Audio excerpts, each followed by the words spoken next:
बीच में एक इनाना की तरह ही गांव पड़ता है डेरू। वो कहते हैं कि हमारी जहां तक जमीन हमारी है वहां पर कोई डीजे नहीं बजा सकता, बजाएगा तो हम उससे जुर्माना ले लेते हैं। तो डीजे वाले सब जानते हैं। उन्होंने कहा भाई देखो हम वहां वहां तो डीजे नहीं बजाएंगे। दूल्हे के पिता ने पहले कह दिया कि भाई 5 दिन शादी से पहले जितना बजाना बजा लो, शादी के दिन माफ करो और डीजे मत बजाना, जितना बजाना पहले बजा लो।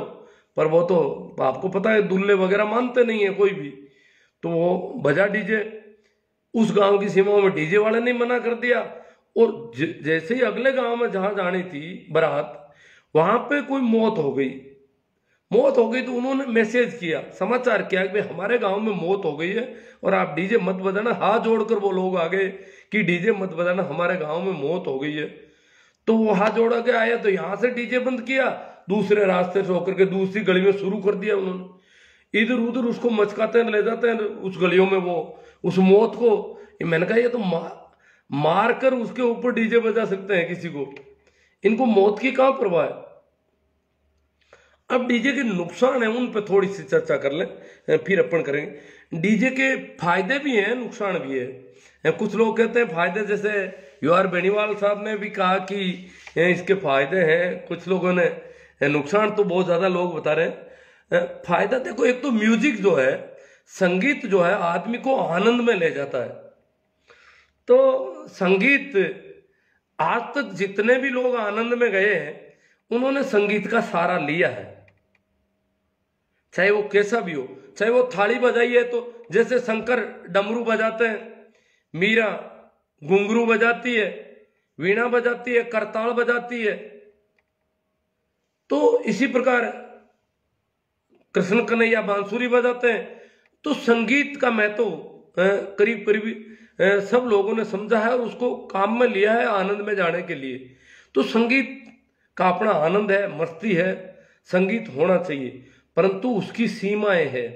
संगीत का मतलब इतना भारी कोलाहल जिससे दूसरों को अगर मैं आनंदित होता हूं और दूसरे को कोई दिक्कत नहीं है तब तो ठीक है। मेरे आनंद की वजह से अगर किसी का आनंद बाधित होता है और किसी को दुख में पीड़ा में डालता हूं मैं, तो वो मेरा आनंद 2 कौड़ी का है, क्योंकि मैं पूरी प्रकृति के लिए नुकसानदायक हो जाता हूं उस समय। तो डीजे का मतलब, म्यूजिक का मतलब है ऐसा म्यूजिक हो जो धीमा हो और हम दूसरे लोगों को लाभान्वित करना चाहते हैं। तो उन लोगों को, जैसे पक्षियों को सुनाना चाहते हैं आप म्यूजिक। कहते हैं कि रविशंकर के सितार वादन से कनाडा में वो सितार वादन कर रहे तो वहां गेहूं की पैदावार ज्यादा हो गई। तो म्यूजिक का प्रभाव पेड़ पौधों पर, पक्षियों पर, सभी पर पड़ता है। पर म्यूजिक अगर नुकसानदेह होता है कुछ, उसकी आवाज की अगर डेसिबल ज्यादा बढ़ जाती है, ध्वनि तेज हो जाती है, तो फिर वो नुकसान शुरू कर देता है। ये मोटा ध्यान रखने की बात है। तो म्यूजिक के जो फायदे हैं, तो इसका मतलब म्यूजिक अपने घर पे बजाया जाए, अपने घर पे डांस फ्लोर का म्यूजिक हो जाए और उसका आवाज थोड़ी लिमिट की हो। अब अपन गली में म्यूजिक बजाते हैं और वो भी तेज आवाज में। गली में तो म्यूजिक धीमी आवाज में भी अगर दूसरों को बाधा पहुंचाता तो बजाना गलत है। अगर किसी को भी बाधा पहुंचाना, अब इसकी बाधाएं क्या है, तकलीफ क्या है, उसका थोड़ा सा आप इसका सुनोगे तो वास्तव में कुछ लोगों को तो ये जानलेवा साबित हो रहा है।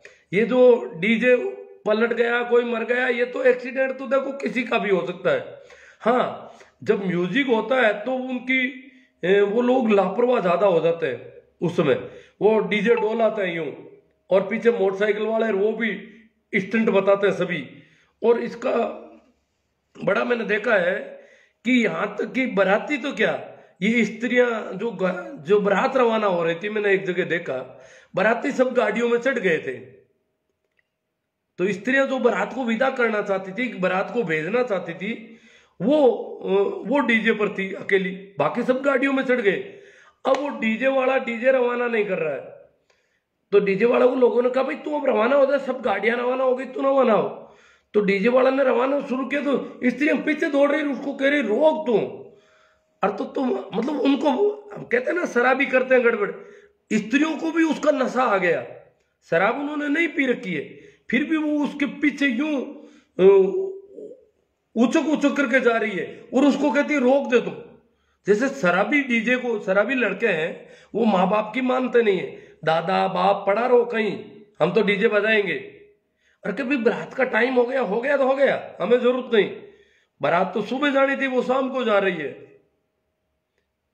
तो वो तो शराब में। पर ये स्त्रियां अभी बारात को जाने नहीं दे रही, रोक रही है उस डीजे की वजह से कि डीजे चला जाएगा यहां से। मतलब ये इसकी म्यूजिक के प्रभाव में वो इस प्रकार से दीवानी हो रखी है, पागल हो गई, मैंने देखा उनको। तो ये पागलपन कोरा नशे का ही नहीं है, म्यूजिक से पागलपन पैदा हो रहा है। तो ये जो एकदम से लोगों में हो रहा है उसकी वजह से ये रुक नहीं पा रहा है। अब इसके नुकसान पर अब कर रहे हैं बात। देखो कि जब ऐसी तेज आवाज है, मैं बताता हूं आपको कि अगर ये तेज आवाज एकदम से कहीं से निकलती है तो मान लो कोई पेड़ है और उसमें जितने भी पक्षी होते हैं वो एकदम से हड़बड़ा कर उड़ते हैं और उनके वो ऊपर उड़ते हैं, उनके पंख नीचे गिरते हुए दिखाई देते हैं, कुछ अंडे भी करते दिखते हैं। एकदम से जितने पेड़ों के पास से गुजरती, पेड़ों में से पक्षी फड़फड़ा करके निकलते हैं और उनके पंख भी करते हैं, अंडे भी करते हैं, और इस प्रकार प्रकृति का सत्यानाश करता चलता है। अगर पक्षियों को देखें, पक्षियों के अलावा और कीड़ों मकोड़े पता नहीं कितने जानवर इस जमीन पर रहते हैं। प्रकृति की गोद में बहुत कुछ पलता है, बहुत कुछ बढ़ता है, वो सारा, यहां तक कि ये जो इतनी ध्वनि है शायद पेड़ पौधों को भी नुकसान करती होगी। फिर जानवरों का अगर देखें तो कई जानवर जो है गर्भ गिर जाता है, जानवरों का गर्भ गिरता है, इसका मतलब स्त्रियों के ऊपर भी विपरीत प्रभाव पड़ता है, गर्भ में जो बच्चा है उस पर भी विपरीत प्रभाव पड़ता है। कम उम्र का जो बालक है या गर्भ का बच्चा है उसको अगर इतनी तेज आवाज एकदम से सुनाई देती है तो वो अंदर तक कंप जाता है, भयभीत हो जाता है, वो डर करके भागता है यूं घर में, मां को पकड़ करके रोता है पूरी तरह से कि बाहर क्या आ गया। ये डीजे किसी गली में जाता है और छोटा बच्चा है पहली बार सुन रहा है तो वो एकदम से यूं करके यूं भागता है, अपनी मां को पकड़ के बुरी तरह रोता है। उसका रोना रोकना मुश्किल हो जाता है, उसको कितना ही समझाए तो वो कैसे रुके। और वो जो डर बैठ गया उसके अंदर, वो डर जीवन भर, क्योंकि छोटी उम्र में अगर एकदम से एक्सप्लोजन ऐसा कोई प्रभाव होता है, वो प्रभाव उसकी नाभि के अंदर को विचलित कर देता है। व्यक्ति की जो जड़ें हैं, जीवन की जड़ें हमारी नाभि से जुड़ी रहती है। जैसे हमारा जन्म के समय हमारा जुड़ाव हमारी मां से, गर्भनाल का जो नाभि की नाल से होता है, वैसे ही जब भी हम कभी भयभीत होते हैं तो कंपन नाभि के अंदर पर होता है, और नाभि के अंदर अगर किसी का कंपित हो जाता है छोटी उम्र में इस प्रकार, तो वो भय से कभी उभर नहीं पाता है, वो भयभीत होता है। वैसा जब कभी भी होता है वो एकदम से कंप जाता है, वापस अपने आप को एडजस्ट करने में उसको प्रॉब्लम आती है। ऐसा ही मैं एक छोटा सा उदाहरण दूं। कहते हैं कि नेपोलियन बोनापार्ट जब नेल्सन से लड़ने गया, नेपोलियन बोनापार्ट दुनिया का माना हुआ सेनापति था, और वो कहता था कि असंभव शब्द मूर्खों की डिक्शनरी में पाया जाता है। नेपोलियन कहता था असंभव कुछ होता ही नहीं है, सब कुछ संभव है, क्योंकि उसको अपने ऊपर अपनी ताकत पर भरोसा था, अपनी सेना पर भरोसा था, अपने रण कौशल पर भरोसा था कि क्या असंभव है। कौन सी सेना नेपोलियन से भिड़ करके जीत सकती है? दुनिया में उस समय नेपोलियन से भिड़ना और जीतना किसी के सपने में नहीं था कि नेपोलियन को जीता जा सकता है। दुनिया का महानतम सेनापति था, और वो नेपोलियन भी इस दम में था कि असंभव शब्द मूर्खों की डिक्शनरी में पाए जाते हैं। तो कहते हैं कि नेल्सन नेपोलियन से लड़ने जा रहा है, कोई आत्मविश्वास नहीं, कोई आत्मबल नहीं, नेपोलियन से लड़ना मतलब सीधी सीधी हार है। फिर भी उसको एक सूझ पड़ती है, उसको पता चलता है, गुप्त सूत्रों से पता चलता है कि नेपोलियन की एक कमजोरी है, और वो कमजोरी यह है कि वो बिल्ली को देख करके डर जाता है। बचपन में हो सकता है नेपोलियन की छाती पर कोई बिल्ली आ गई हो कभी, और वो कंप गया हो, वो ऐसा कंप गया हो कि वापस डर से निकल नहीं पाया हो लंबे समय तक, तो वो कंपन आज भी जब बिल्ली देखता है तो नेपोलियन एकदम से डर जाता है, भले ही वो दुनिया का बड़ा सेनापति है। तो नेल्सन ने अपनी अग्र पंक्ति में बिल्लियां रख दी, और जैसे ही सेना पहुंची, नेपोलियन आगे था, सेनापति था, जैसे ही नेपोलियन की दृष्टि उन बिल्लियों पर पड़ी, वो एकदम से कंप गया। उसका सारा रण कौशल अस्त व्यस्त हो गया, जो नियोजन था, जो प्रबंधन था, वो सारा वो तो उपचूक हो गया, सारी चौकड़ी भूल गए एकदम से, वो बिल्लियों से डर के, और उधर से सीधा हमला हुआ और नेपोलियन को उसमें उस लड़ाई में हारना पड़ा। तो जो बच्चा डीजे से इस प्रकार डर जाता है, वो इस प्रकार की ध्वनि अगर कभी भविष्य में सुनाई दी उसको, तो वो डरेगा, और उसके अलावा नहीं भी सुनाई दी तो वो कहीं पर भी जाएगा तो उतने बल के साथ अपनी बात नहीं रख पाएगा, क्योंकि वो कंपित हो गया। इतना बुरी तरह से अगर कोई डर गया है तो ये ऑफिस में किसी ऑफिसर से बात करना होगा, इंटरव्यू देना होगा, कहीं पर भी उसको अपने आप को प्रस्तुत करना होगा, तो वो दब जाएगा, वो डर जाएगा, क्योंकि वो डर बैठ चुका उसके अंदर। तो हम कितने लोगों में डर पैदा कर रहे हैं। नंबर 2, अब ये एक और बताता तो, एक जो बीमार लोग हैं, छोटे बच्चे हैं, इन पर बहुत असर पड़ रहा है। बीमार है कोई, बीमारियां कई तरह की होती है, हार्ट से संबंधित डिजीज है, उनके बहुत प्रॉब्लम करता है, और जिसमें वाल्व की प्रॉब्लम है वो तो सीधा डीजे सुनते ही मर जाता है। डीजे अगर सुन ले तो सीधा कहते हैं मरना पड़ता है हमको। तो इस प्रकार के जो मरीज हैं वो पहले ध्यान रखते हैं कि कहीं गांव में किस तारीख को शादी तो नहीं है, शादी है, या कोई कहीं से कोई आ रहे हैं, कोई नेता आ रहा है, या कोई और हो रहा है, डीजे बजने की संभावना है, तो वो पहले से अपनी तैयारी रखता है, घड़ियों में कहीं निकालता नहीं, घर के अंदर घुस करके और कानों में रुई ठूस करके बैठना पड़ता है। और मेरे एक दो जान पहचान के, वो कहते रुई साथ में रखते हैं हम, भाई जी वे डीजे की छोटी सी ध्वनि सुनाई देती फटोफट रुई को अंदर डाल देते हैं, और डीजे अगर भाई जी वे उसी गली में आता है तो घड़ी पलट करके कहीं जाके चुपचाप कानों को दबा के बैठना पड़ता है। डीजे को देखने से भी एकदम से हालत खराब हो जाती है। ये स्थिति है इस प्रकार के मरीजों की। और भी कई तरह के मरीज हैं, बूढ़े व्यक्ति हैं, उन पर बहुत कुप्रभाव पड़ता है। तो इतने लोगों को अगर अपन इस प्रकार दुखी कर सकते हैं इस डीजे की वजह से, इतनी प्रकृति को अगर विनाश करते हैं, तो इस पर थोड़ा विचार होना चाहिए। इस पर विचार किया जा रहा है, बहुत दुखी है। और फिर ये शादी ब्याह तो टाइम पर होते हैं, लड़ाइयां तो पूछो मत, डीजे की वजह से, शराब की वजह से लड़ाइयां, बहुत ज्यादा लड़ाइयां हो रही है, यहां तक कि शादियां भी कैंसिल हो जाती है। अब मैं एक छोटा सा और आपको बताता हूं कि जितने भी माँ बाप है आजकल, करीब करीब 100% के लगभग स्थिति हो गई है, माँ बाप मात्र ही कहते हैं कि डीजे नहीं होना चाहिए। और चाहे कुछ कर लो, तुम वीडियो बना लो, ये कर लो, वो कर लो, रंगीन रोशनी कर दो, जो भी कर दो, पर डीजे बंद करो। बच्चों से डीजे बंद करने की कोशिश करते हैं तो बच्चे जिद पकड़ते हैं। कभी आज ही कमेंट आया भाई, प्रेम जाट तरड है क्यों सर से, आचीना गांव से, वो कह रहे हैं बारात में डीजे ले जाने की उम्मीद जगी है, उसे बुझाओ मत। हमें तो उम्मीद जगी है कि डीजे ले जाऊंगा, आप ऐसा मत करो, ये डीजे वाला तो लाइव मत करो आप। और इस नए जमाने में बारात डीजे बिना और औरत गहने बिना अधूरी है। लो, नए जमाने में औरत गहने तो बंबई वाली हीरोइन कोई गहने ही नहीं रख रही है, कहां अधूरी दिख रही है आपको। और डीजे बिना बारात अधूरी है। कुछ कहते हैं ये मुर्दे नहीं, शोक सभा में थोड़ी जा रहे हैं जो ऐसे चुपचाप जाएंगे, नाटक तो होगा, हम शोक सभा में नहीं जा रहे हैं।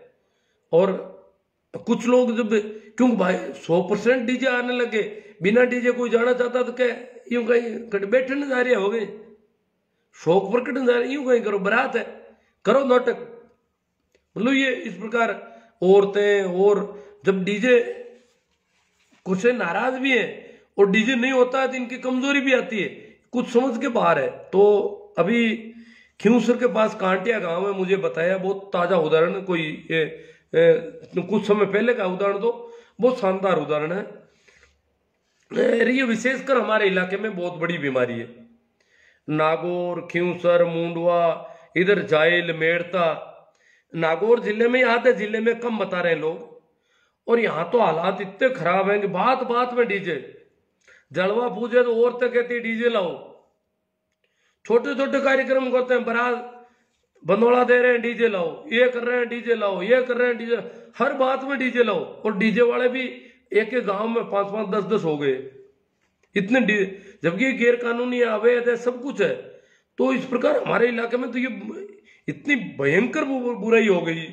और कुछ एक गांव है जो जिन्होंने रोक भी लगा दी, वो घुसने ही नहीं देते डीजे वालों, परंतु बाकी वाले गांवों में कई बार मीटिंगें होली, बूढ़े लोग कहते हैं डीजे बंद होना चाहिए, छोरे रूटपुट करने शुरू करते थे, मीटिंग को बिखेरने की कोशिश करते हैं आकर के। तो ऐसी एक कहानी है कांटिया गांव की।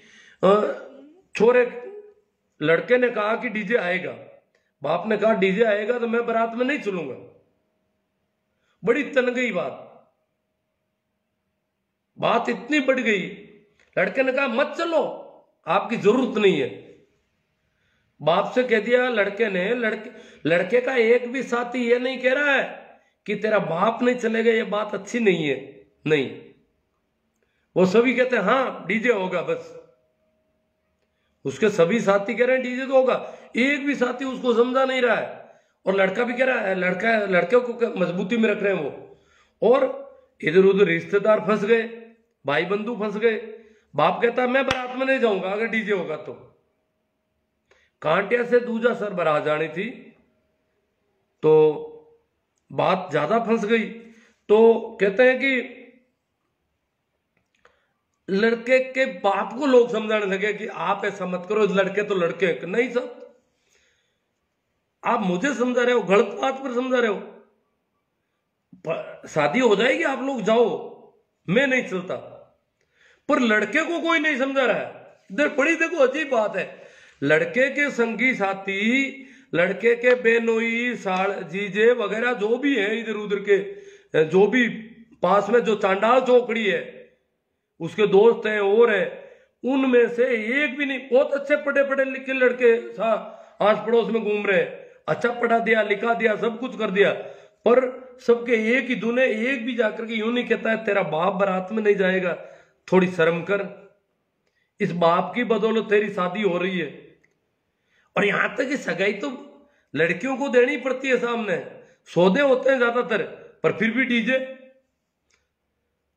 कहां बजाओगे? अगर तुम्हारी बहन नहीं होती तो तुम्हारी शादी कहां होती जो डीजे बजा रहे हो? इतना जितना नाटक बताओ, इतनी अकड़ दिखा रहे हो, इतना हो हल्ला मचा रहे हो, शादी तो तुम्हारी बहन की वजह से हुई है भैया।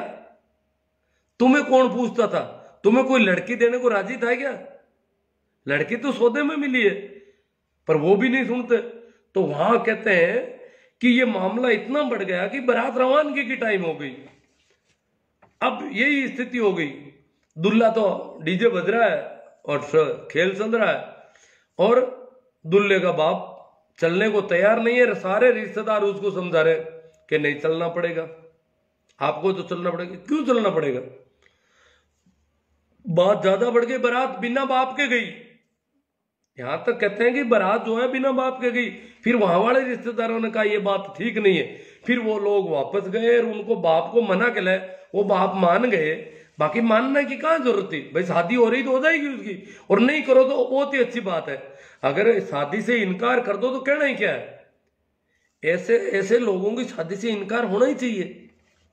कायदे से तो सगाई में ये लड़की के बाप वगैरह को कह देना चाहिए भैया डीजे लाते हो तो आप अपने घर पर रहो, हम नहीं शादी करेंगे तुम्हारी। भाई ये हिम्मत कहां हो रही है? और लड़कियां इनकार नहीं कर रही है, लड़कियां तो खुद कह रही है डीजे होना चाहिए, बिना डीजे की मेरी जान मैं। अरे तो डीजे का मतलब है वो हल्ला मचा रहा तेरे घर पे, जैसे तुझे जबरदस्ती लेने आया, इस प्रकार का नाटक कर रहा है।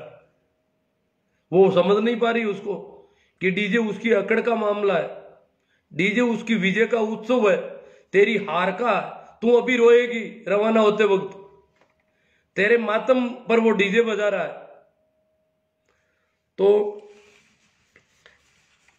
इस प्रकार जो है कुछ जगह जुर्माना है, तो जुर्माना भी लोग कह रहे हैं जुर्माना दे देंगे, जुर्माना जो होगा वो दे देंगे। कुछ गांवों में तो कह दिया जुर्माना तो है, जुर्माना के बाद भी डीजे बंद, जुर्माना देने से फिर गांवों के जो जिन गांवों में बंद किया उन्होंने कहा जुर्माने के बाद भी डीजे तो बंद ही रहेगा। अब ये डीजे का जुर्माना कर रहे हैं पुलिस वाले, ये डीजे को पकड़ नहीं रहे, ज्यादातर गांवों में जुर्माना कर देते हैं। और कुछ अभी मैंने सुना है कि ये जो 100 से ज्यादा की संख्या है उसका 25,000 का जुर्माना और बिना मास्क का, वो जुर्माना की रसीद पहले ही कटवाने जा रहे हैं लोग कि जुर्माना की रसीद काट दो साहब 100 से ज्यादा वाली। रसीद काटने के बाद पुलिस क्या करे, तो रसीद तो पहले कटवा के ला रहे हैं। इतने बदमाश लोग हो गए, वो कहे क्यों जुर्माना के बाद उसके बाद है नहीं, जुर्माना और जेल दोनों नहीं है उसमें, जो 100 से ज्यादा वाली में है उसमें जुर्माना जुर्माना जुर्माना भर दिया।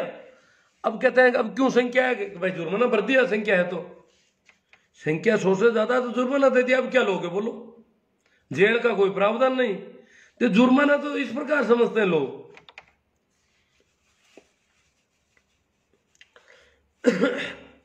तो शायद इस पे तो चर्चा अपनी हो गई, अपन अब किसान आंदोलन पर भी कुछ चर्चा जरूरी है, उस पर भी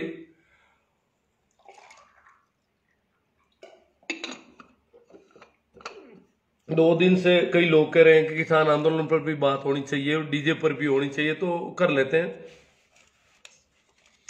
डीजे बंद होना चाहिए, यहाँ कई लोग कह रहे हैं डीजे बंद होना चाहिए, हम सब सहमत हैं, बहुत अच्छी बात है। होगा कैसे, युवाओं की टोली बने गांव गांव में, है कोई युवा किसी भी गांव में जहां भी बंद हुए हैं, ये तो बुजुर्गों ने कर दिए, बाकी युवा तो कोई हाँ ही नहीं भरता।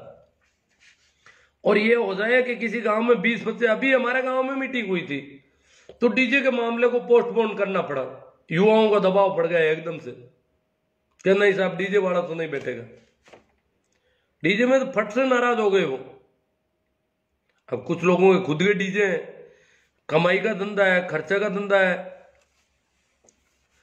हाँ भाई, फ्लोर डांस का मैंने पक्ष लिया। फ्लोर डांस का मतलब ये नहीं है कि आप देखो डीजे और डांस फ्लोर में भी 100 डेसिबल से ज्यादा की ध्वनि होती है, तो डांस फ्लोर का मतलब ये नहीं है कि आप तेज ध्वनि से भी करो। अगर तेज ध्वनि है तो आपका व्यक्तिगत क्राइटेरिया जो घर का है उससे बाहर वो ध्वनि नहीं जानी चाहिए। मान लो किसी का बंद मैरिज गार्डन है या ऐसी जगह है कि वो एरिया जो है 20-30 मीटर के दायरे में, डांस फ्लोर क्या होता है सामान्यतः 20 मीटर के या 30-40 मीटर या 50 मीटर के दायरे में ही तेज आवाज करता है, उसके बाद उसकी आवाज ज्यादा नहीं सुनाई पड़ती है। इसलिए उस दायरे में किसी दूसरे की लोकेशन नहीं होनी चाहिए। डांस फ्लोर का मतलब ये है, जैसे आपकी ढाणी है, आपका अलग से आता है, तो उसमें डांस फ्लोर से अगर आपका म्यूजिक है तो उसको नहीं रोका जा सकता, और वो आपका अपना व्यक्तिगत मामला है। व्यक्तिगत आप डीजे के बराबर की आवाज भी, डीजे क्या है कि इसके पहिए लगे हुए हैं और ये गलियों में अचानक आ जाता, चाहे जहां वहां नहीं बैठेगा। निजी अगर किसी की जगह है और वो बिल्कुल दूसरों को बाधित नहीं करती, पड़ोसियों की पशु पक्षी जो भी अड़ोस पड़ोस के उनको, क्योंकि आप निजी जगह पर बजाना शुरू करोगे तो वहां के पक्षी वहां से हट जाएंगे थोड़ा, और उसकी आवाज भी थोड़ी लिमिट की होनी चाहिए। तो उसमें अगर वैसे तो धीमे म्यूजिक में भी डांस अच्छे किए जा सकते हैं, तो डांस और म्यूजिक अलग चीज है, और ये जो हो हल्ला मचा रखा है वो बहुत गड़बड़ है, इसके बहुत ज्यादा नुकसान है, लड़ाई झगड़े हजार चीजें हैं। तो अपने थोड़ा इस पे कर लेते हैं। इस पे क्या बात थी, हाँ ये जो अपना जो है किसान आंदोलन, वो अभी तक ऐसा है कि सरकार के कानों में जूं रहेंगी ऐसा नहीं लग रहा है। सरकार अभी मस्त है अपने आप में, हाल में सरकार को काफी कॉन्फिडेंस है कि यह आंदोलन फेल होगा। सरकार के सहयोगी दलों की तरफ से चेतावनियां आ रही है और चारों ओर से हो रहा है, फिर भी सरकार को पूरा भरोसा है। आज तो दिल्ली की जो टैक्सी यूनियन है उसने भी चेतावनी दे दी कि हम हड़ताल कर देंगे, अगर किसानों से वार्ता नहीं की और समय पर समाधान नहीं किया तो हम हड़ताल करेंगे दिल्ली में किसानों के पक्ष में। तो किसानों के पक्ष में काफी कुछ है, फिर भी सरकार अभी भी इतने कॉन्फिडेंस में कि पता नहीं इसके पास कौन सा तुरुप का पत्ता चलेगी, ये कुछ और करना चाहती है। क्योंकि सरकार अपन जानते हैं शुरू से ही हजार तरह से कोशिश करती आई है। ये वही सरकार है जो कहती थी कि एमएसपी पर किसी भी प्रकार की आंच नहीं आएगी, किसानों की मांग ही एमएसपी है और वो कह रहे हैं कि एमएसपी पर कोई आंच नहीं आएगी। तो एमएसपी पर आंच नहीं आएगी तो आज बात हो रही है कि कमेटी गठित की जाएगी एमएसपी पे। जब एमएसपी पर कोई आंच ही नहीं आ रही तो कमेटी गठित करने का कैसे सवाल हुआ? ये दो ही बातें कहां से आ रही है? ये वही सरकार है जो कहती थी कि ये किसान नहीं कर रहे हैं आंदोलन, ये आड़तीय कर रहे हैं, आड़तियों का नुकसान हो रहा है। जो मंडी वाले आड़तीय हैं, दलाल हैं, बिचौलिए हैं, बिचौलियों को जरूर नुकसान हो रहा है। बिचौलिया समाप्त कर रहे हैं हम। सरकार कह रही है बिचौलिया किसान को नुकसान दे रहा था, इसलिए किसान को सीधा फायदा दे रहे हैं। और बिचौलिए जो है वो नाटक कर रहे हैं पंजाब में, और जहां कहीं भी हो रहा है वो बिचौलियों का है, बाकी किसानों का कहीं नहीं है। अब इनको पूछो, वो देख लो वो कौन आए हुए बेटे हैं, उनको आइडेंटिफाई कितने से उसमें आजकल कह रहे हैं कुछ भोले किसान भी आ गए साथ में। पता नहीं कुछ भोले किसान है या सभी किसान है, क्या है मामला? और कितने किसान भोले हैं, कितने समझदार हैं, ये भी बड़ा टेढ़ा मामला है।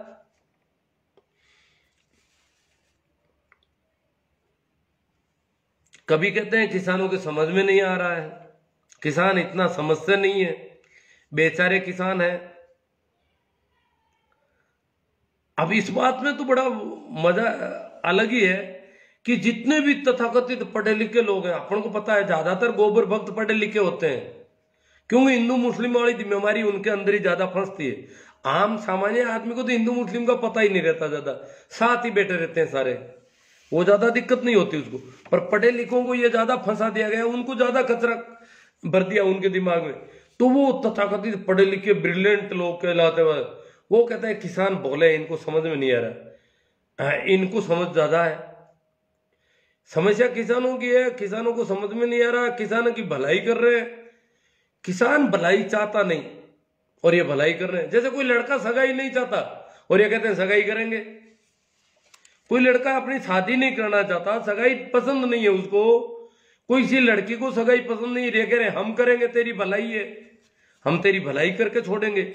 ये जबरदस्ती वाली भलाई कर रहे हैं आज। फिर इन्होंने कहा पंजाब के लोग कर रहे हैं। किसानों की समस्या नहीं है, ये पंजाब वालों की बीमारी है। किसान पूरे देश में, ये कृषि प्रधान देश है, सभी जगह किसान है, कोई पंजाब में अकेले में किसान है क्या? ये पंजाब वाले क्यों कर रहे हैं? वो वहां की सरकार बेकार है, इनको कांग्रेस पार्टी बेकार ही है, आम आदमी पार्टी, बिचौलिए, वो ये, यहां तक कि विदेशी फंडिंग का भी बात में फंसा दिया इन्होंने, क्योंकि स्वदेशी वाले सारे खिलाफ हैं इसके। तो पंजाब में ही क्यों हो रहा है? इसलिए किसानों का अगर होता तो भैया, अंग्रेजों ने भी कहा था कि भगत सिंह पंजाब में ही क्यों, हमारा राज गड़बड़ नहीं है। अंग्रेज कहते थे हमारा राज सही है, जलियांवाला कांड पंजाब में ही क्यों? जलियांवाला बाग में पंजाब के लोग इकट्ठे होकर के मीटिंगें कर रहे हैं, सरकार के खिलाफ षड्यंत्र कर रहे हैं, ये पंजाबी लोग गड़बड़ है। बाकी पूरा देश राजी है अंग्रेजों से, हमारा राज उत्तम कोटि का है, हमारी सरकार अच्छी है और इसलिए हमारी सरकार से, हमारे विकास से पूरा देश राजी है। ये पंजाब वाले गड़बड़ कर रहे हैं, यहाँ ये भगत सिंह गड़बड़ कर रहा है या जलियांवाले बाग में इकट्ठे हो रहे हैं, तो इसलिए पंजाब को थोड़ा मारो पीटो दबाओ, ये पंजाबी गड़बड़ है। तो ठीक वही भाषा ये बोल रहे हैं कि पंजाब वाले गड़बड़ कर रहे हैं, किसानों की कोई समस्या नहीं है, बाकी सब किसान राजी है, ये पंजाबी है, इनकी खोपड़ी में कुछ बैठता नहीं है ठीक ढंग से। या इनको बहका दिया गया है?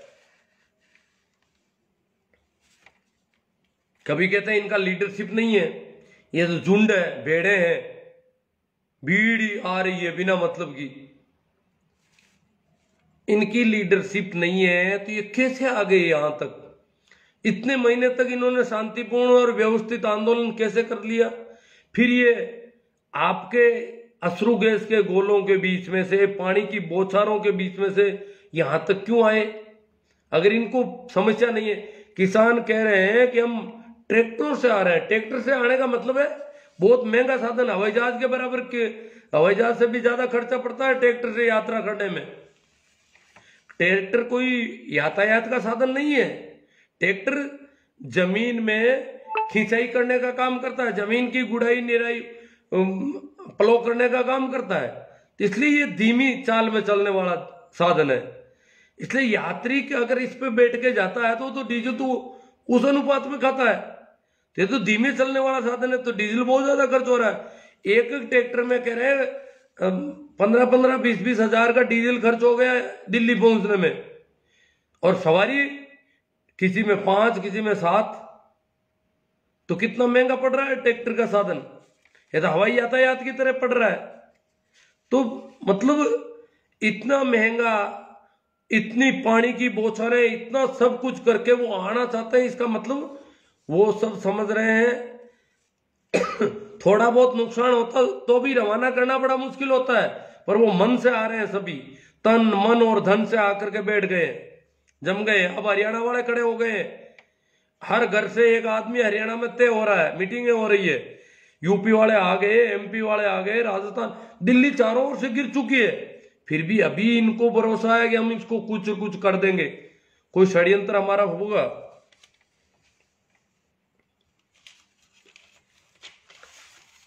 ये देश लोकतांत्रिक देश है, संवैधानिक तरीके से आंदोलन हो रहा है। तो लोकतांत्रिक तरीके से अगर कोई आंदोलन हो रहा है, संवैधानिक है, शांतिपूर्ण है, पूरा ढंग से है, उसको बदनाम करना देशद्रोह नहीं है क्या? उस आंदोलन को, जो लोकतंत्र की मजबूती है, आंदोलन लोकतंत्र की मजबूती के लिए होता है, तो लोकतंत्र को मजबूत कर रहा है, और जो लोग लोकतंत्र को मजबूत कर रहे हैं उनको बदनाम करना मेरी दृष्टि में देशद्रोह है। ये लोग राष्ट्र विरोधी हैं जो लोकतंत्र को मजबूत नहीं करने देना चाहते देश में। देश में लोकतंत्र की जगह कुलीन तंत्र लाना चाहते हैं, राजाशाही राज ला रहे हैं, व्यक्ति पूजा, नायिक पूजा को बढ़ावा दे रहे हैं।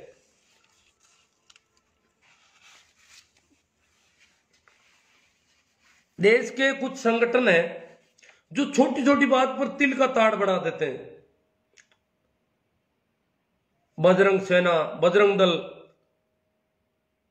विश्व हिंदू परिषद, ऐसे बहुत सारे संगठन हैं जो छोटी सी बात हो जाओ, कहीं हिंदू मुस्लिम का तो नाम आया नहीं, बस मंदिर मस्जिद की बात हुई नहीं, बस उखड़ जाते हैं, पूरी तरह से नाचने लगते हैं पूरे देश की छाती पर।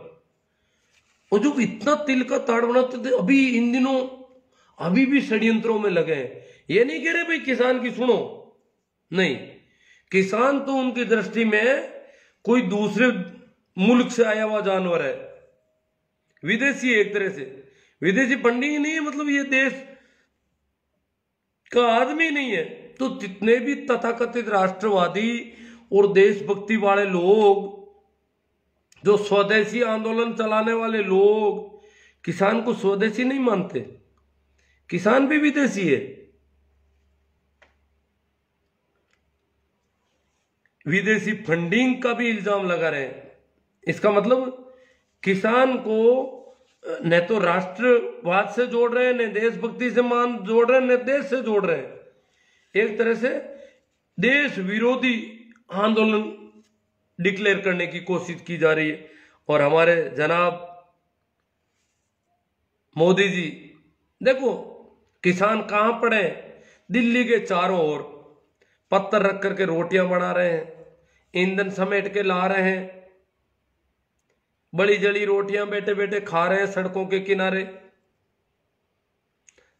पड़े हैं दिन भर, या मीटिंगें कर रहे हैं, रात के अंधेरों में पड़े हैं दुबके हुए। कहीं रोशनी नहीं, कहीं कोई प्रबंध नहीं। ऐसी स्थिति में वो पड़े हैं एक खानाबदोशों की तरह। जैसे खानाबदोश लोग होते हैं, इस प्रकार दिल्ली के चारों ओर पड़े हैं किसान।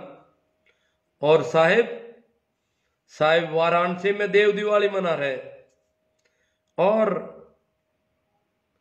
ये गंगा के जहां तो ठिठुरन बहुत ज्यादा रहती है दिल्ली के आसपास इन दिनों, इस ठिठुरन में वो ठिठुर रहे हैं, और वहां वो लकटकिया कोट में यूं थिरक रहे हैं।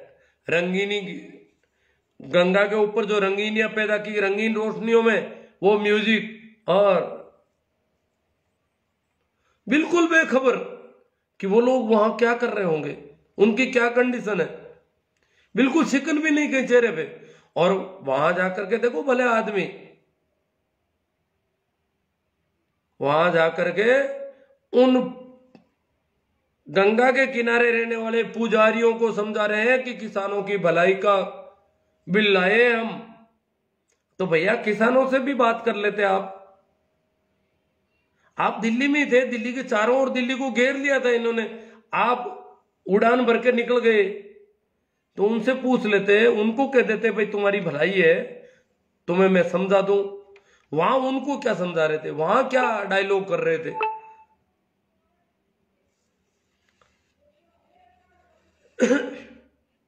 3 दिसंबर को वार्ता करेंगे, 3 दिसंबर तो आ गया। इतने दिन ये पड़े रहो, ये तो महीनों पड़े रहते हैं। किसानों का तो क्या, वैसे भी खेतों में पड़े रहने वाले हैं। सारे किसानों का पूरा एकदम व्यवस्थित है। और कई किसानों से बातें हो रही है, सुनने में आ रहा है इधर उधर पीछे जो खेती का काम है दूसरे अड़ोसी पड़ोसी किसानों ने संभाल लिया है। जो भी दिल्ली गए हैं उनके अड़ोसी पड़ोसी किसानों ने कह दिया कि आप निश्चिंत रहें, लड़ाई जीत कर आनी है। और दुश्मन जो कायदे से तो देश की सत्ता है, परंतु हमारे साथ अभी कुछ गलत व्यवहार कर रही है। और सर छोटू राम ने जो मंडी से चंगुल से निकाल के एमएसपी दिलवाई थी, तो छोटू राम ने कहा दुश्मन को पहचान ले, दुश्मन कौन है। तो पंजाब के लोगों ने सीधा मान लिया है कि कोई हमारा दुश्मन है जो हमारा हित नहीं चाहता, किसी और का हित चाहता है, इसलिए हमारे साथ ऐसा कुटाराघात कर रहा है। और उनको कह दिया सचेत रहना, डरना मत, हारना मत, लंबी लड़ाई लड़ लेना, परंतु बेकाबू में मत आना। आज इन्होंने कमेटी गठित करने की बात की, किसानों ने ठुकरा दी। किसान इतनी आसानी से कुछ इस बार बड़े समझ से काम ले रहे हैं, परंतु ये भी कम नहीं है।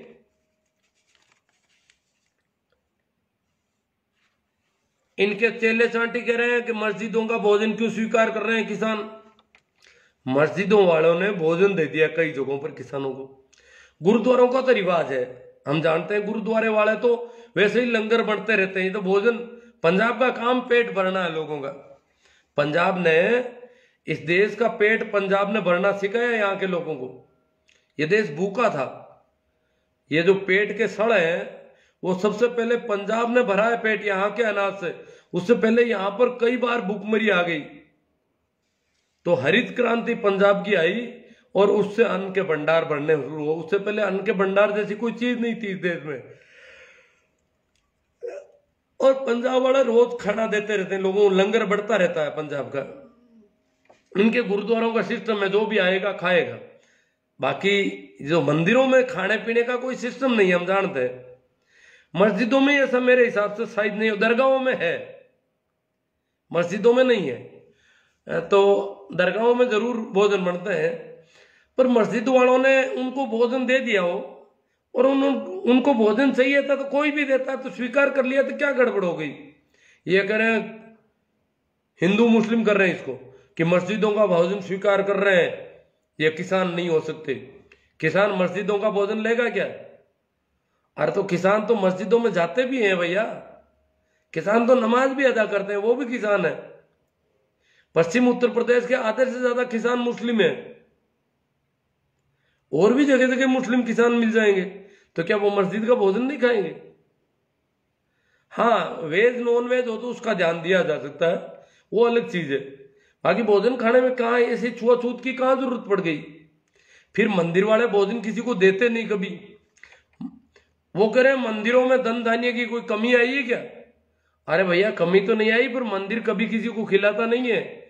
यहाँ आउटपुट है ही नहीं, इनपुट ही है सिर्फ। मंदिरों का मामला लेने का ये देने का धंधा ही नहीं है।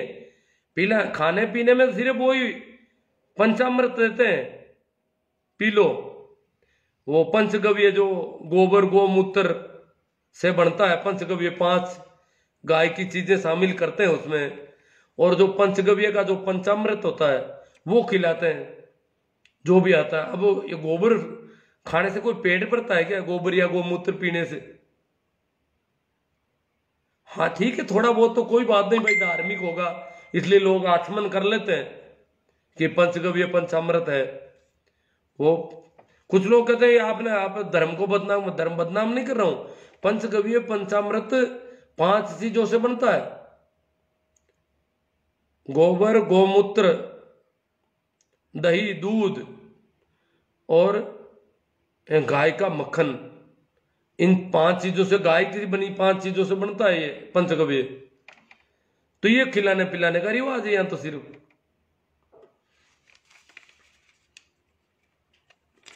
अब ये इसको जोड़ रहे हैं, कभी कहते हैं ये तो खालिस्तानी पोस्टर है, शाहीन बाग वाली बुड्ढी अम्मा वहां आ गई। शाहीन बाग में एक फोटो दिखाते थे अम्मा का, बुढ़िया का, कह देख लो ये अम्मा आ गई वहां पे भी। फिर कह रहे हैं जेएनयू में जो डफली बजाते हैं, कॉमरेड डफली बजाने का, डफली बजाते हैं वो, तो क्या डफली जेएनयू वाली डफली देखी गई वहां पर? ये तो सारा मामला जेएनयू से जुड़ा है। कभी कहते हैं शाहीन बाग का है, तो किसानों को, जैसे जेएनयू को हिंदू विरोधी या देश विरोधी घोषित कर दिया, शाहीन बाग को देश विरोधी कर दिया, अब किसानों को देश विरोधी करना। अब देश है किसका आखिर? ये किसान भी इस देश का नहीं, शाहीन बाग पर प्रदर्शन करने वाले इस देश के नहीं, जेएनयू के बच्चे। जेएनयू ऐसा विश्वविद्यालय भारत का टॉप का यूनिवर्सिटी है और दुनिया की मानी जानी 300 यूनिवर्सिटियों में आती है, और वहां सबसे ज्यादा किसानों के बच्चे पढ़ते हैं, और उसकी यूनिवर्सिटी को देशद्रोही घोषित कर दिया पूरी को, क्योंकि वो सत्ता से सवाल पूछती है। जेएनयू इंदिरा गांधी से भी सवाल पूछती थी, आज तक सत्ता में जो भी रहा है उससे सवाल करने का काम है जेएनयू। जेएनयू में ब्रिलियंट बच्चे होते हैं और उनका रिवाज है पुराना कि वो सत्ता से सीधी टक्कर लेने की हिम्मत रखते हैं। नौजवान है, युवा है, और युवाओं में ये होनी चाहिए। युवा अगर यूं झंडे लिए जयकारे लगाएंगे सत्ता के, तो ऐसे नपुंसक युवाओं का क्या है? फिर युवाओं में कोई दम होना चाहिए कि वो देश किस दिशा में जा रहा है उसके संबंध में सवाल करें। सवाल खड़े करता है जेएनयू, और ये सवाल ये नहीं है कि बीजेपी से कर रहा है, कांग्रेस से भी करता था, सबसे करता है यार। जेएनयू का अपना पुराना रिवाज है, परंतु इन्होंने इसको देशद्रोही घोषित कर दिया पूरी यूनिवर्सिटी को।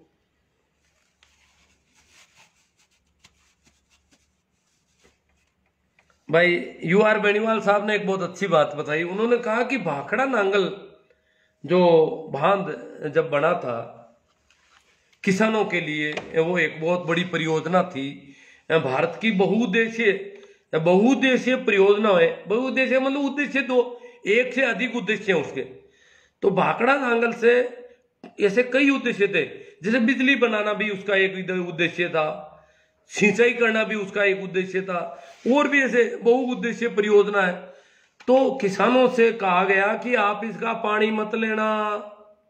ये हिंदूवादी संगठनों ने वहां धरने दिए, आंदोलन किया कि ये भाखड़ा नांगल का पानी जो है आपकी फसल को खराब कर देगा, और जो अनाज होगा वो भी किसी काम का नहीं रहेगा, खाने के काम का ही नहीं होगा, क्योंकि इस पानी में से बिजली निकाल दी गई है, इसमें करंट नहीं है, इससे बिजली पैदा हो गई है, तो पानी काम का ही नहीं रहा।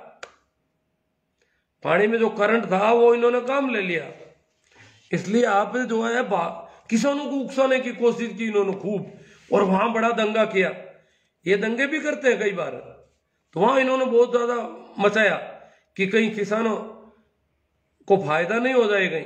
तो भाखड़ा नांगल के पानी में से बिजली निकाल, उस समय किसान बहुत कम पढ़े लिखे थे, वो भी डर गए कि वास्तव में पढ़े लिखे समझदार लोग आए हैं और ये समझा रहे हैं कि इसमें से बिजली तो निकाल दी। तो किसानों ने जगह जगह रूलपट शुरू की।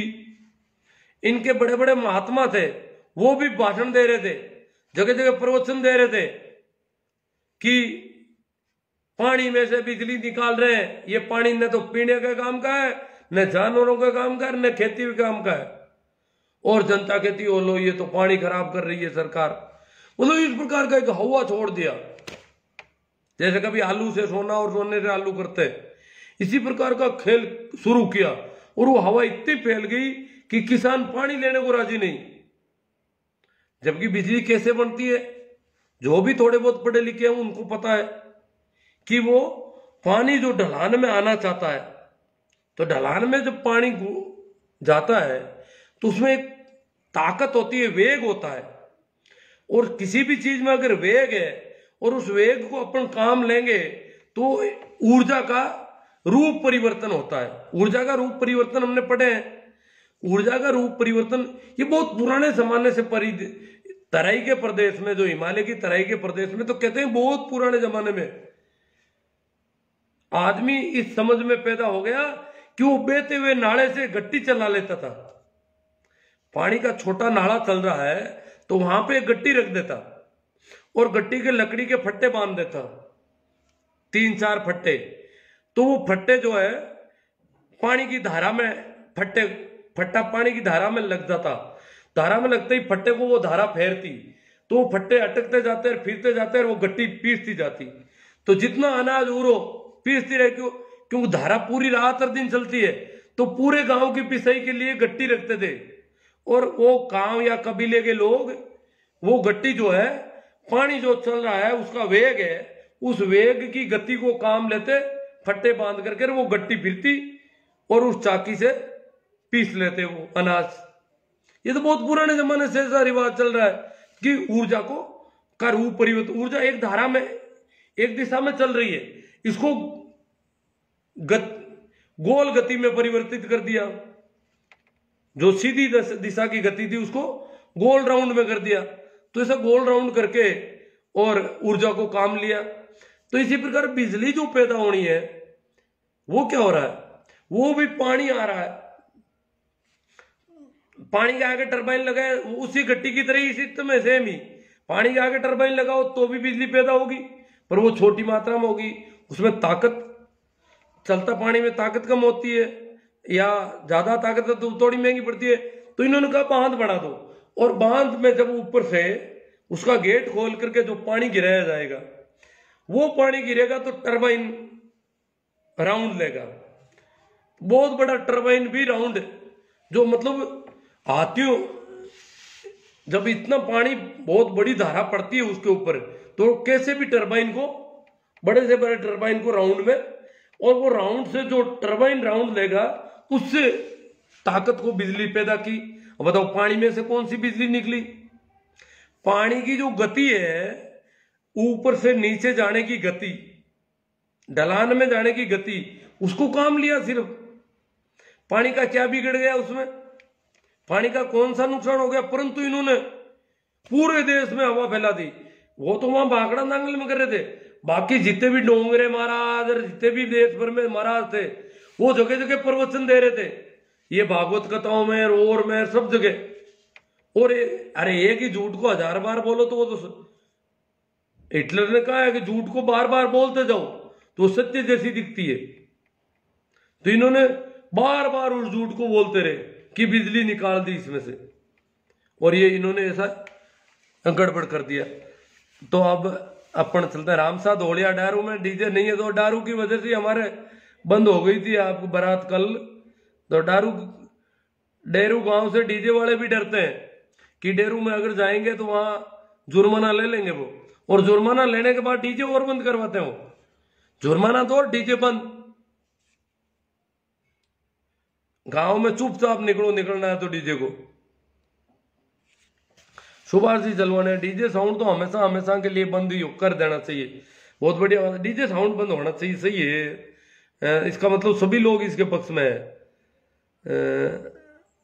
और देख लेते हैं भाई। हनुमान जी साई कहते हैं कि बात साहब डांस फ्लोर भले लगाओ, डीजे का बहिष्कार हम भी करते हैं। हाँ, तो डांस फ्लोर से राजी हैं, डीजे का सभी बहिष्कार कर रहे हैं। तो डांस फ्लोर की आवाज देखो, पास पड़ोस में अगर एक भी आदमी कहता है कि मेरी भैंस या पशुओं को नुकसान है और आपका डांस फ्लोर धीमा करो, तो धीमा करना पड़ेगा, करना चाहिए व्यक्ति मानवता के नाते।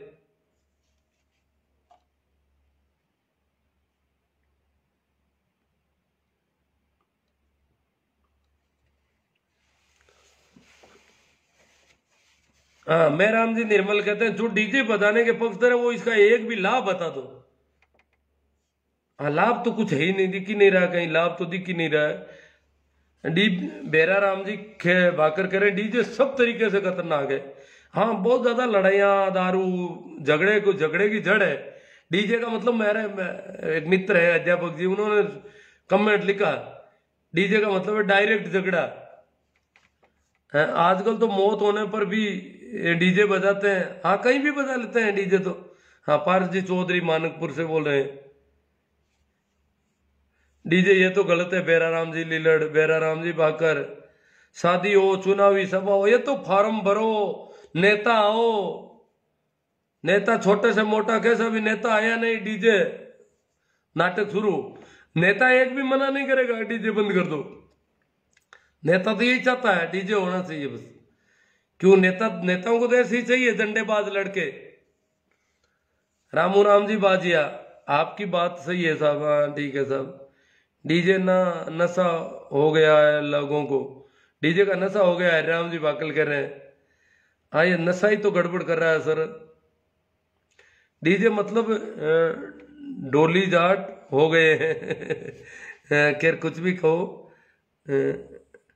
देवीलाल जी चौधरी, अब क्या डोली लोग है ना जो शादी ब्याह में धीमी धीमी शहनाई बजाते थे, छोटे मोटे म्यूजिक, उनकी कमाई का सारा धंधा फेल हो गया बेचारों के। वो थोड़ा यूं बाजे बजाते हुए चलते थे आगे आगे, उनका तो सारा बिजनेस ही खराब हो गया डीजे की वजह से। ये कह रहे हैं डीजे से रोजगार मिल गया हमें। हरीश चौधरी, क्यों से सभी सहमत हो गए तो डीजे बजाना चाहिए। सभी सहमत हो, सहमत कहां से हो रहे हैं सभी? ये कौन है सभी सहमत होने वाले? हरीश जी चौधरी यार, सहमत तो नहीं हो रहे हैं। करीब करीब आजकल तो प्रत्येक दूल्हे का बाप नाराज है डीजे से, और दुल्हन का बाप भी नाराज है। अब करें क्या बताओ? सहमत अब कोई डर के मारे होते हैं तो बात अलग है। हरिराम जी भाकल कह रहे हैं फ्लोर डांस एक नया तूफान आया है। हाँ, कोई तूफान, कोई तेज आवाज का अगर है तो वो गड़बड़ है, हिसाब का होना चाहिए।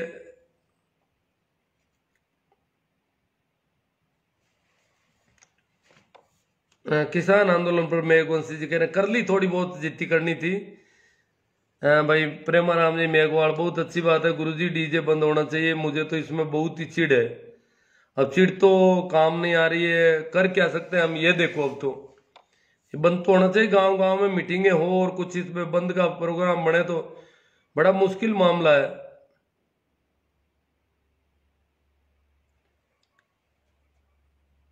ये सरकार झूठ बोलने में माहिर है, सुरेश जी वाला। हाँ, सरकार तो, पर वो विपक्ष वाले भी डीजे बंद नहीं, विपक्ष के नेताओं के भी डीजे बज रहे हैं भाई। ये नहीं है कि सरकार के नेता ही डीजे बजा रहे हैं। एक भी नेता पक्ष और विपक्ष का जब वो आता है डीजे बजाता है तो वो मना नहीं करता है उसको। वो चाहता है कि एक की जगह दो डीजे बजे मेरे सामने। हरिराम जी भाकल, तो सुरेश जी ग्वाला ऐसे कोई नेताजी हो तो बता दो उनका नाम जो डीजे के मना करते हो।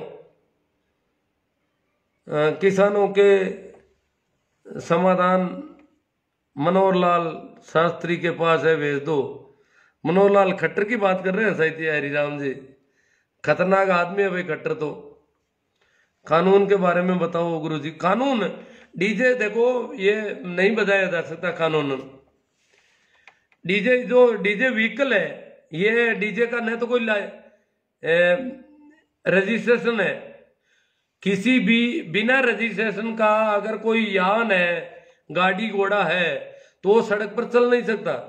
तो डीजे का न तो कोई रजिस्ट्रेशन है, न कोई आरटीओ डीटीओ से इसका कोई कुछ है, कोई अनुमति नहीं, पूरा पूरा ही गैर कानूनी है। तो इसको तो सीधा ही पकड़ के धरा जा सकता है अंदर। तो कानून के हिसाब से तो पूरा ही बंद है।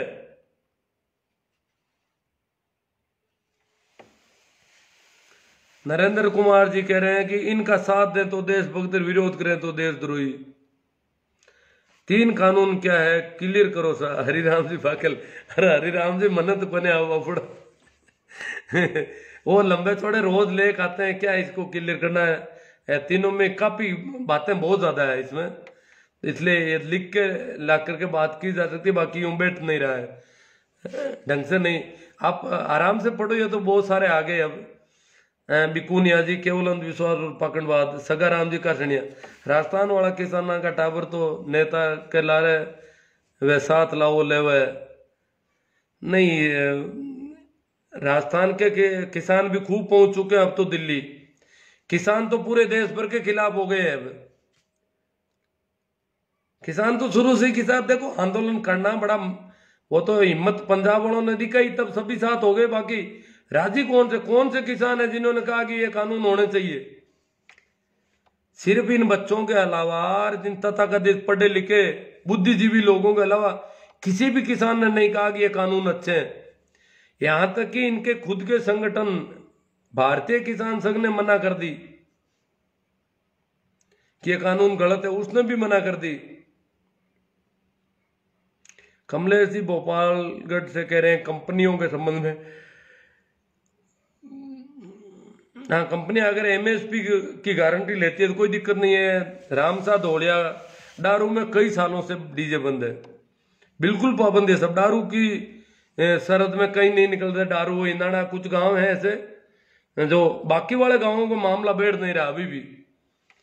हरी जाट गुरुजी, फिर ब्याह शादी में मनोरंजन का साधन भी तो होना चाहिए। शादी करो ही मत, और क्या है, मनोरंजन ही नहीं हो रहा है तुम्हारा। मनोरंजन का मतलब यह है कि लोग मर जाओ चाहे दूसरे। मनोरंजन की कोई लिमिट होनी चाहिए भाई। दूसरों का नुकसान कैसे कर दोगे आप? मनोरंजन आपके मनोरंजन में दूसरा मर जाए भले ही, ये तो कैसे होगा? आप आग लगाओगे, कैसे मनोरंजन हो गया? लोग रोएंगे भागेंगे, तुम हंसोगे।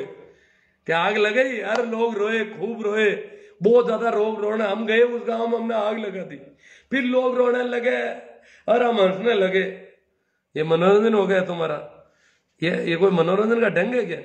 ये हिंसक तरीका, दूसरों को दुख देख करके अगर मनोरंजन करते हो तो इससे गंदा क्या होता है?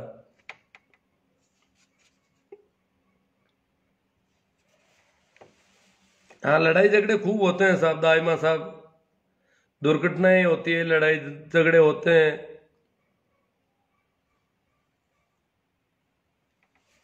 भाई अब आए हैं महेंद्र जी सांगवा, फ्लोर भी डीजे से खतरनाक है। फ्लोर अगर डीजे से खतरनाक है तो वो भी बंद होना चाहिए। उसकी साउंड का भी देखना है, अगर साउंड धीमी है तो कोई बात नहीं, या वो डीजे गलियों में नाचता गाता है। फ्लोर अपनी अगर किसी की पर्सनल जगह पर है और अड़ोस पड़ोस को कोई दिक्कत नहीं है तो वो कोई दिक्कत वाली बात नहीं है।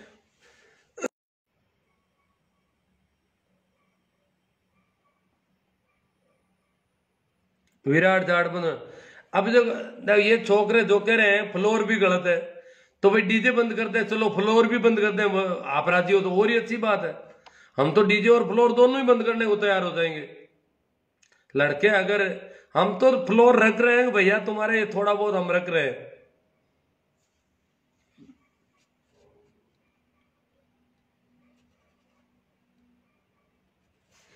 महेंद्र जी सांगवा कह रहे हैं भाई डीजे वालों का क्या होगा? हम क्या करें भाई डीजे वालों का? ये कोई धंधा है क्या?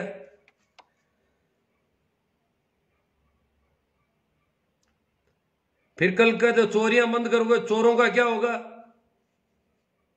महेंद्र जी सांगवा, चोरी का धंधा कर रहे हैं बहुत सारे लोग, और आप कहते हो चोरी बंद हो जाएगी तो चोर क्या खाएंगे? जो नुकसानदायक चीज है उसको बंद करने में क्या दिक्कत है? अगर किसी ने इसको धंधा अपना लिया तो गलत अपनाया है।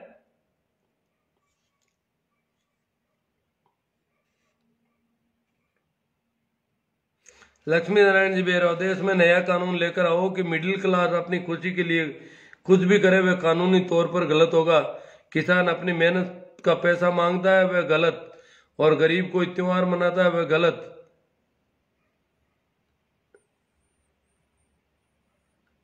यहाँ के पूंजीपतियों की और हद से ज्यादा बुद्धिजीवियों को मेरा कोटि कोटि प्रणाम। डीजे वालों के खिलाफ भी मृत्युबोध जैसी मुहिम चलानी चाहिए। अब तो मुहिम तो कैसी कैसी चल रही है। हाँ, कमेडिया से बीरबल जी, कमेडिया गांव में पिछले 8 सालों से डीजे बंद है, जिसकी शुरुआत मैंने की थी। बहुत अच्छी बात है बीरबल जी, कमेडिया में बंद है तो बहुत अच्छी बात है आपकी। सुरेश कुमार जी, फालतू का खर्च बंद होना चाहिए। हाँ अजी, खर्च से भी ज्यादा डीजे तो नुकसानदायक बहुत है ना। खर्च तो हो जाए तो कोई बात नहीं, नुकसान ज्यादा है इसलिए लोग नाराज हो रहे हैं। तो सारे कमेडियन 2 दिन से थोड़ी तबीयत नासाज थी और आज थोड़ा ठीक हुआ हूँ। बाकी इतना ठीक नहीं हूँ कि जितना होना चाहिए, इसलिए हमारी बात हो गई है काफी। जैसा भी हुआ है अपन चर्चा कर लेते हैं। अपना क्या है, लोगों को अगर कहीं बैठ भी जाता है, विशेष रूप से आखिर में मैं एक बात और कह दूं, विशेष रूप से युवा पीढ़ी, जवान अगर किसी गांव में 5-7 मजबूत हो और वो कहते डीजे बंद करेंगे, उनके साथ और जवान जुड़ जाए तो डीजे बंद करना आसान है। बुजुर्गों से तो, बुजुर्ग तो कई गांवों में मीटिंगें कर करके देख ली उन्होंने, जवान आते हैं वहां हुड़दंग मचाने लग जाते हैं, वो मीटिंग ही नहीं होने देना चाहते। अब शादी तो इनाना में भी होती है, डारू में भी होती है, वहां भी शादियां, वो डीजे बजाने नहीं देते हैं, फिर भी शादियां हो जाती है। वो भी कोई मनोरंजन कुछ करते ही होंगे, डीजे तो आजकल आया है। तो एक तरफ तो ये होगा, फिर सरकार पर दबाव बढ़ाएंगे अपन तो, कि सरकार की ड्यूटी है कि गैर कानूनी डीजे बंद होने चाहिए। चाहे धार्मिक कार्यक्रमों में हो, चाहे मंदिर बनता हो, मस्जिद बनती हो, चाहे मंदिर का जुलसा निकलता हो, धर्म की यात्रा निकलती हो, चाहे कोई भी पैदल यात्रा हो, चाहे किसी नेता का जुलसा हो, उसमें डीजे बंद होना चाहिए। बस सीधी सी बात है। पहले तो जैसे हमारे नागौर शहर में भी डीजे बजते थे, आज नहीं बजते हैं, क्योंकि वहां के अधिकारियों ने धीरे धीरे बंद करवा दिया इसको। तो शहरों में तो करीब करीब सब में ही बंद है डीजे। ये गांवों में चोरियां चल रही है, तो डीजे पूरी तरह से चोरी है। डांस फ्लोर शहरों में भी होता है, म्यूजिक अपना घर पे कोई भी कर सकता है। ठीक है, आखिर में आप सभी को मेरा गला थोड़ा गड़बड़ हो रहा है। प्रणाम, नमस्कार, राम राम।